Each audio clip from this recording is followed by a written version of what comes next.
சித்தப்பா, நான் யாரும் தெரியுதா? கணேசமயம் பால்பாண்டி. 15 வருஷத்துக்கு முன்னாடி போறேன். போறதுக்கு முன்னாடி சொல்றதை கவனமா கேட்டுக்கோங்க. உங்களுக்கு இன்னைக்கு பணம், பேர், புகழ், அந்தஸ்து இருக்க திமிர்ல என் குடும்பத்தை நடுத்தோடு கொண்டு வந்து எனக்குள்ள தூங்கிட்டு இருந்த சிங்கத்தை தட்டி எழுப்பிட்டீங்க.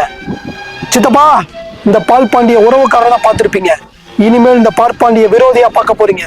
இந்த நாள் உங்க கேலண்டரை குறிச்சு வச்சுக்கோங்க. உங்களுக்கு எனக்கு தர்ம யுத்தம் தொடங்கிருச்சு. உங்க அழிவு காலம் ஆரம்பிச்சிருச்சு. நீங்க எப்படி பணம், பேர், புகழ், அந்தஸ்து சம்பாரிச்சு என் குடும்பத்தை நடுத்தோடு கொண்டு வந்து அவமானப்படுத்துறீங்களோ, அதே மாதிரி நானும் பணம், பேர், புகழ் சம்பாரிச்சு பல அடுக்குமாடி வீடுகள் கட்டி உங்களை நடுத்தோடு கொண்டு வந்து உங்களை அவமானப்படுத்தல. என் பேரு பால்பாண்டி இல்லடா. பாலு, நீ எப்பயும் நோ பாலு. 15 வருஷம் முன்னாடி ஃபாரின் போயிட்டு ஒரு நல்லது எடுத்து ஊருக்கு வரல. யாரும் சொந்த பந்தம் எதுக்குமே வராம பணம் சம்பாதிக்க தெரியல.